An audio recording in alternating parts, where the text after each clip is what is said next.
Pernah dengar tak pasal jalan rock di Kuching? Di tengah-tengah kesibukan salah satu jalan raya utama di Sarawak, sebenarnya tersembunyi satu kisah yang luar biasa. Hari ini, kita akan bongkar sama-sama misteri jalan rock Kuching. Kalau anda pernah lalu kat Jalan Rock, mesti soalan ni pernah muncul dalam kepala, kan? Kenapa ada satu bongkak batu gergasi siap dengan tokong ke atasnya, elok je duduk tengah-tengah membagikan jalan? Ini bukan kesilapan perancangan, ya. Tapi sebenarnya, ia adalah satu tugu. Tugu kepada sebuah legenda yang sangat menakjubkan. Sekarang, kita lihat misteri di tepi jalan ni. Pemandangan ni memang unik. Bayangkan, di salah satu jalan yang tertua dan terpanjang di Kuching, ada satu mercu tanda yang bukan sengaja dibina. Ia bukan sekadar batu biasa, ia adalah sebuah keramat yang dihormati, dikenali sebagai Batu Kinyang.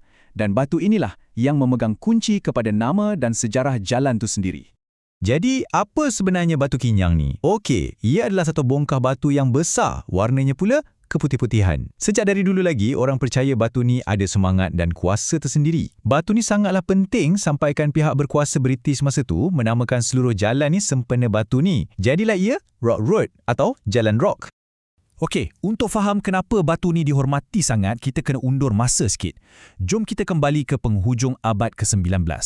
Di sinilah segalanya bermula, di mana sebuah projek pembangunan yang nampak biasa-biasa je, tiba-tiba mencetuskan satu rantaian peristiwa yang menakutkan dan penuh misteri. Dan rentetan peristiwa ni berlaku dengan sangat-sangat pantas. Mula-mula, British rancang nak modenkan Kuching. Caranya, lebarkan jalan rock. Tapi, ada satu penghalang besar, iaitu Batu Kinyang ni lah. Jadi, jurutera pun cuba letupkan batu tu. Masa itulah, benda pelik jadi. Batu tu nampak macam berdarah.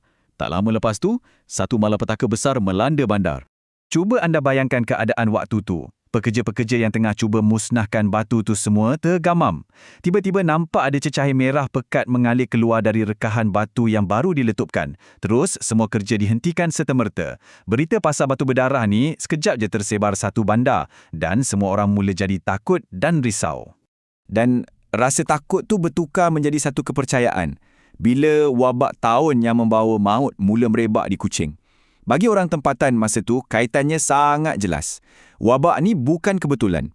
Bagi mereka, ini adalah kemurkaan semangat batu suci yang dah diganggu. Mereka percaya mereka sedang dihukum. Jadi, daripada konflik antara pembangunan moden dengan kepercayaan lama inilah, lahirnya satu penyelesaian yang sangat unik. Krisis inilah yang mengubah Batu Kinyang daripada sekadar penghalang jalan kepada sebuah tapak suci yang kita boleh lihat sampai hari ini. Inilah cara masyarakat dan pihak berkuasa selesaikan masalah ni. Bila wabak makin teruk, komuniti Cina tempatan ambil inisiatif. Diorang buat upacara sembahyang untuk tenangkan semangat batu tu. Desakan orang ramai pula sangat-sangat kuat. Sampai pihak British pun terpaksa mengalah. Rancangan nak musnahkan batu tu bukan saja dihentikan, malah jalan raya tu diubah, dilencongkan untuk keliling batu tu. Akhirnya, sekitar tahun 1896, sebuah tokong kecil pun dibina ke atasnya sebagai tanda hormat. Sejak dari itu, reputasi Batu Kinyang sebagai tempat keramat makin lama makin kukuh. Macam-macam kisah pun mula tersebar dari mulut ke mulut. Cerita pasal nasib baik dan nasib malang orang yang ada kaitan dengan batu ni. Tak kiralah niat baik ke atau sebaliknya. Ada dua kisah yang sangat berbeza tapi dua-duanya mengukuhkan lagi legenda batu ni. Pertama, pada tahun 1912, ada seorang pekerja kuari yang berani mempersendakan kuasa batu ni. Tak lama lepas tu, dia ditemui mati secara misteri. Bertahun-tahun kemudian, masa Perang Dunia Kedua, ada pula seorang askar Jepun. Kereta dia kemalangan teruk dekat tokong tu, tapi dia selamat. Dia percaya nyawanya diselamatkan oleh semangat batu tu. Jadi lepas perang, dia tolong biayai pembinaan semula tokong. Kisah-kisah macam inilah yang buatkan ia lebih dari sekadar bongkah batu. Garis masa ni membuktikan betapa teguhnya kepercayaan masyarakat terhadap batu keramat ni. Walaupun tokong asal tu musnah masa zaman Jepun, ia tetap dibina semula. Ia dibaiki beberapa kali sehinggalah satu pengubahsuaian besar dibuat antara tahun 1982 hingga 1986. Itulah rupa bentuk yang kita nampak hari ini. Ini bukti komitmen komuniti menjaga warisan ni lebih dari 100 tahun lamanya. Jadi, apa sebenarnya yang diwakili oleh Batu Kinyang ni sekarang? Ia bukan lagi sekadar satu misteri atau cerita seram tau. Ia dah jadi sebahagian daripada identiti Bandar Kuching itu sendiri. Jadi, pada dasarnya, batu kinyang ni lebih daripada sekadar batu. Ia adalah simbol sejarah Kuching. Ia bukti nyata keharmonian antara kemajuan dan pemeliharaan warisan. Batu ni juga macam satu peringatan tentang betapa kuatnya kepercayaan tempatan dan macam mana cerita lisan boleh membentuk rupa bandar kita. Sampai hari ini, ia masih lagi tempat ibadat yang aktif. Dan yang paling penting, ia yang memberikan Jalan Rock namanya dan wataknya yang sangat unik. Kisah batu kinyang ni betul-betul buat kita terfikir kan?